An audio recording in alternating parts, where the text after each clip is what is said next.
नमस्कार दोस्तों, स्वागत है आपका आज की नई वीडियो में। जैसा कि मैं पहले चर्चा कर चुका हूँ उत्तर प्रदेश असिस्टेंट प्रोफेसर भर्ती के 6 टॉपिक पर, जिसमें आपका पहला टॉपिक हमने बताया था इतिहास तथा भूगोल। इतिहास के बारे में डिवाइड करके आपको बताया था। इतिहास दो तरीके जो है इसके दो मुख्य टॉपिक लिए गए हैं। पहला टॉपिक भारतीय संस्कृति से लिया गया था और दूसरा हमने बताया था कि राष्ट्रीय आंदोलनों से लिया गया था। इसका जो टाइमिंग हमने बताया था वो आपको याद होगा, 1875 से जो है 1950 ईस्वी के मध्य जितने भी कांड हैं, चाहे चौरी चौरा कांड हो, चाहे जलियांवाला बाग हो, इन सब पर विशेष रूप से ध्यान दिया जाएगा।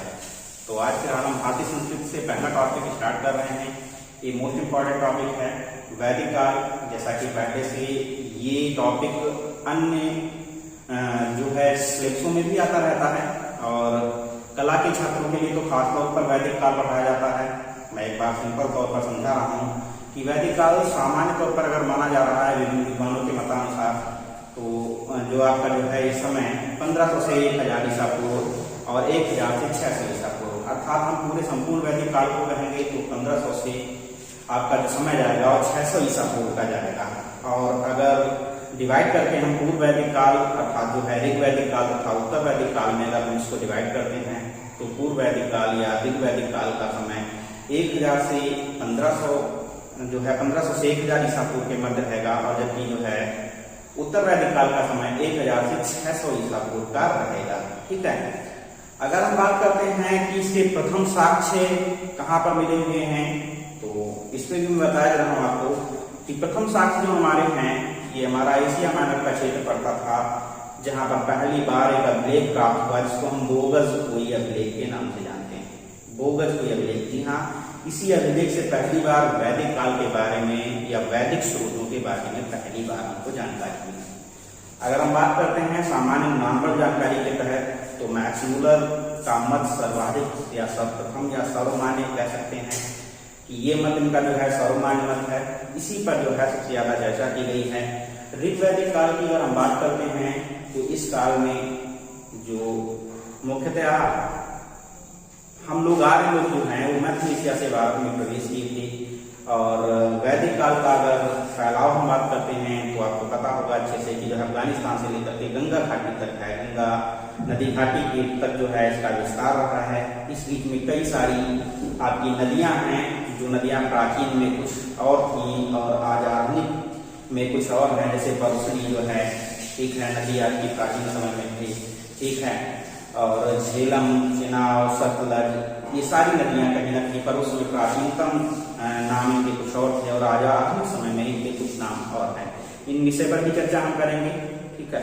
और साथ में ही ये लोग जब आए थे तो हमारे यहाँ चरवाहे के रूप में आए थे और कृषि इनका जो है मुख्य कार्य रहा है। जबकि उत्तर वैदिक काल में जाते जाते अक्सर करके क्वेश्चन बहुत ज्यादा पूछा जाता है कि ऋग वैदिक काल वालों का मुख्य व्यवसाय क्या था और उत्तर वैदिक काल वालों का मुख्य व्यवसाय क्या था।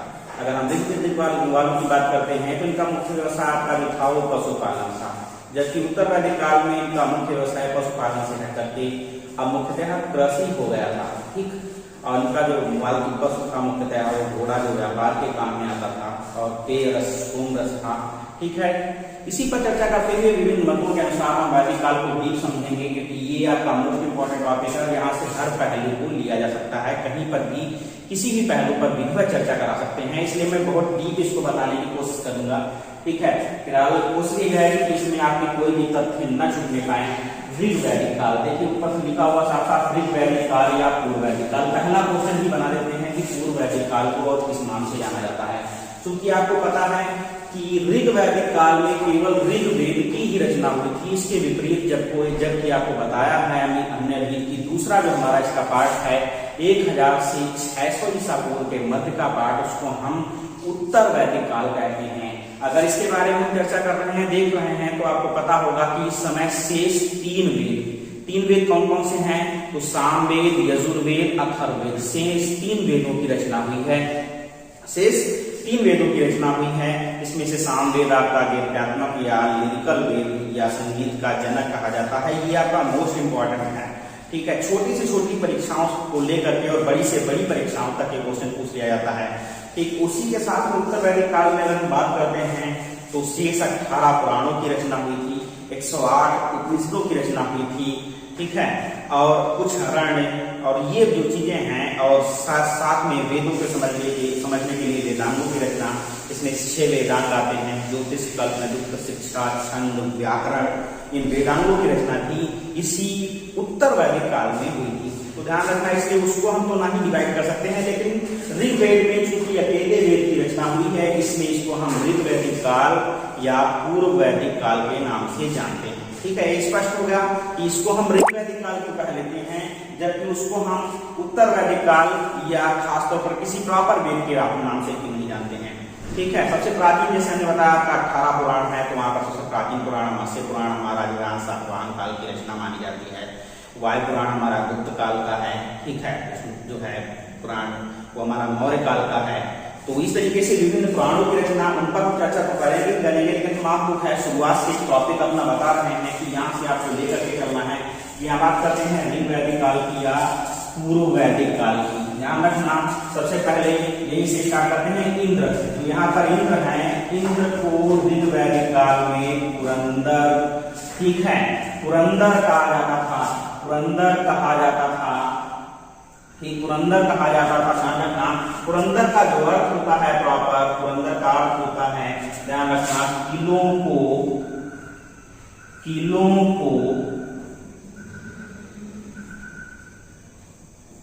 तोड़ने वाला।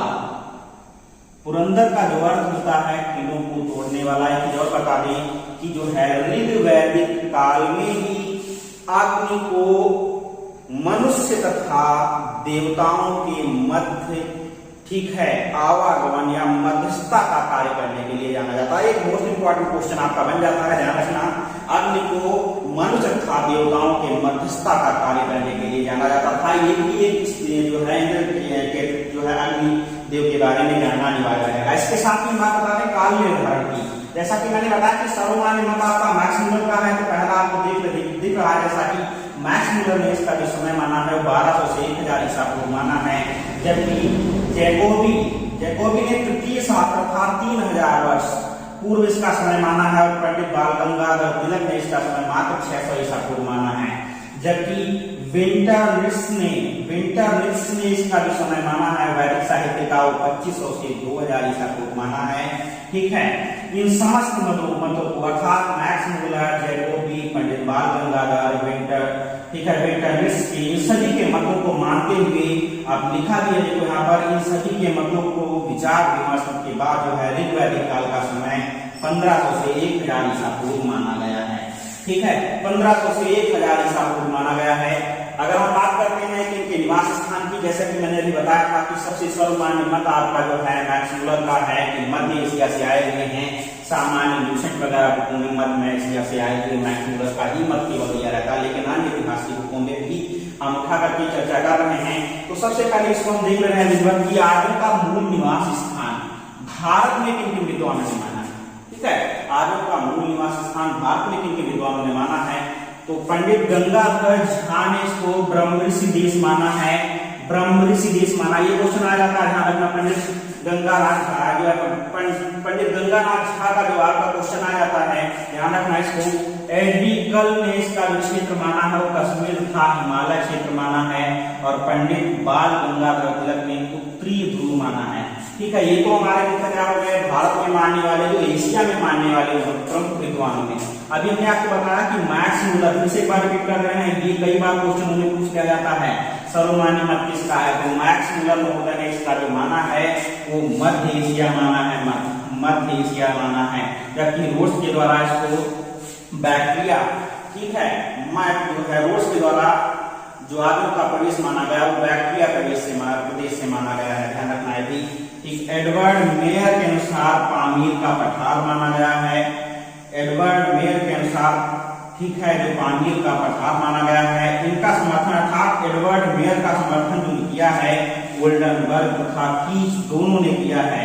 ठीक, ओल्डनबर्ग जो है कीच था, ब्रायन महोदय ने, ठीक, एडवर्ड बर्ग तथा कीच महोदय ने दोनों ने पामीर का पठार मानते हुए एडवर्ड मेयर का सपोर्ट किया है। जबकि ध्यान रखना, ठीक है, ब्रायन महोदय ने इसका जो माना है, जो हमारे अपने आर्य हैं, आर्यों का निवास स्थान वो यूराल पर्वत माना है, ध्यान रखना। यूराल पर्वत का जो प्रॉपर क्षेत्र है वो पिर्जिन के मैदान से इसको माना है, ठीक है, पिर्जिन के मैदान से माना है।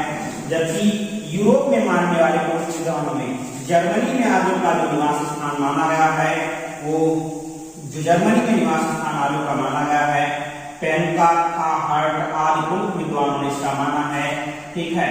जर्मनी का प्रॉपर स्थान है स्कैंडिनेविया, ठीक, स्कैंडिनेविया। इस स्थान से जो है मुख्यतः जर्मनी के माने हैं। इसके अतिरिक्त जो है मेयर पीक था गार्डन में, ठीक है, गार्डन चाइल्ड में जो हमारे आर्य हैं, आर्यों का प्रवेश दक्षिणी रूस से माना है। सभी का जो है मत इस तरीके से कह रहा है। एक बार फिर रिवाइज करवा रहा हूं कि मैक्स मूलर का मत जो है वो इम्पोर्टेंट है, ठीक है। मैक्स मूलर का मत जो है मध्य एशिया और मैक्स मूलर का काल निर्धारण में भी मान्य रहता है, लेकिन सभी विद्वानों के मत को देखते हुए मैंने अभी पहले से आपको लेक्चर में बता दिया था कि 1500 से 600 ईसा पूर्व टोटल समय और ऋग वैदिक समय आपको मैंने भी बताया था कि 1500 से 1000 ईसा पूर्व माना गया है। तो ये हमने आपको कुछ काल निर्धारण की बताई जो वैदिक काल में मोस्ट इंपोर्टेंट है, जिसमें से आपके आए हुए हैं। अभी हमने आपको बताया है मैक्स मूलर का आपका आया हुआ है, पंचगंगा नाथ का आया हुआ है, मैक्स मूलर में मध्य एशिया का माना हुआ है, ध्यान रखना, ठीक है। और इसके बाद इजी में खासतौर पर जो है पेनका हर्ट का जो जर्मनी प्रदेश में माना गया है, ये भी इंपॉर्टेंट है, ये भी कई बार पूछा गया है, ठीक है। तो इतने पर मैंने चर्चा की है। नेक्स्ट मैं बता रहा हूं, जैसा कि आपको बता रहे थे अभी कि जो है वैदिक काल का फैलाव आपका अभी मैंने बताया अफगानिस्तान से लगा करके और गंगा नदी घाटी तक है। तो इस मध्य में जितनी भी प्रमुख नदियां हैं उन नदियों के प्राचीन तथा वर्तमान नाम के सापेक्ष में एक क्वेश्चन प्रस्तुत होना बिल्कुल स्वाभाविक बात है। जैसा कि अभी मैंने बताया कि पेपर जो है 21 वाले पेपर में पीजीटी में पूछा भी गया था, जो समूह नाम है अली सेम नाम वाली को उनका कैसे दिएगा उत्तर तो नहीं है, लेकिन वैसे आपका जैसे हम आपको बता रहे हैं कि कौन कौन सी नदियां मुख्य रही हैं। जैसे कुहा की है काबुल, कुहा प्राचीन नाम है, वर्तमान नाम इसका काबुल इंपॉर्टेंट है, पूछा गया है, ध्यान रखना, ठीक है। क्रुत वर्तमान नाम कुर्रम, पूछा गया है, इंपॉर्टेंट है, ठीक है। गोमल गोमती इंपॉर्टेंट नहीं है, स्वाद सुवास्तु, ध्यान रखना, पूछा गया। सिंधु तो सभी को पता है कि सिंधु सेम नाम है तो कभी नहीं पूछेगा, ठीक। वितस्ता झेलम एक इंपॉर्टेंट है आपकी नदी, इसको टिक कर लेना है, हमें सही से पढ़ना है कि ये पूछा गया है। परुष्णी आपकी जो नदी है वो रावी नदी है, ये भी पूछा गया है, ठीक है। परुष्णी और रावी नदी है, ये आपका जो है कई बार, ठीक है, ये पीजीटी में भी, पीजीटी के पेपर में भी, इतिहास के पेपर में पीजीटी में भी परुष्णी जो है रावी आपका पूछा गया है। और इसी के साथ में विपाशा जो आपकी व्यास है पूछा गया है, इंपॉर्टेंट है। सतुद्री सतलज इंपॉर्टेंट है, पूछा गया है भी, ठीक है, इंपॉर्टेंट है। सरस्वती आप याद कर सकते हैं कि सरस्वती को कहते हैं, लेकिन कोई विशेष इंपॉर्टेंट नदी नहीं है कि पूछा गया हो, ठीक है। यमुना की यमुना है कि गंगा है, ठीक। हाँ, अश्विनी अभी पूछा गया था जस्ट बैक के पेपर में, अश्विनी चिनाव को कहते हैं, अभी 2021 के साथ पेपर में पूछा गया था। अश्विनी आपकी जो है चिनाव कहते हैं। इसके अतिरिक्त जो दो और नदी हैं आपकी जो है, जैसे सदानीरा, इधर मैं लिख रहा हूं सदानीरा, ठीक है। सदानीरा, जो सदानीरा की नदी है वो गंडक को कहा जाता है, गंडक नदी, वर्तमान गंडक नदी को जो है सदानीरा कहा जाता था प्राचीन समय में। और हाँ, एक और है, ठीक, द्रष्टुति, ठीक, द्रष्टुति नदी को जो है आज वर्तमान में गदर कहा जा रहा है, ठीक है, गदर कहा जा रहा है, ध्यान रखना। तो ये प्राचीन वैदिक काल के बारे में नदियां हो गई हैं, इसमें से हमने ऐसे क्वेश्चन आपको बताए हैं। इसके अतिरिक्त कल मैं आपको चर्चा करूंगा नेक्स्ट वीडियो में। अभी आपका याद करने का टॉपिक है, मैं छोटे टॉपिक से दे रहा हूँ ताकि आप आज रिपीट करें। मैं रोज आपको जो है टॉपिक थोड़ा जो है प्रोवाइड कराऊंगा ताकि आपको अच्छे से याद भी हो जाए। और जैसा कि मैंने बताया कि कल मैं आपको वैदिक कालीन सभ्यता के प्रमुख तथ्यों जो है प्रमुख तथ्यों पर चर्चा करूंगा, जिसमें से आपके जो रहेंगे वो ऋग वैदिक कालीन सामाजिक जीवन, ऋग वैदिक कालीन आर्थिक जीवन, ठीक है, ऋग वैदिक कालीन धार्मिक जीवन, वैदिक कालीन अन्य महत्वपूर्ण तथ्य जैसे कि उस समय जो है संपूर्ण समाज हमारा कितने वर्गों में विभाजित था, उनका विभाजन किस रूप में किया गया था, ठीक है। जो हमारे शासन की प्रणालियां थी, जन है, कुल है, ग्रामीण है, ठीक है, इन सब पर चर्चा करते हुए कल विस्तृत मैं आगे महत्वपूर्ण तथ्यों के साथ आपको पढ़ाऊंगा। धन्यवाद।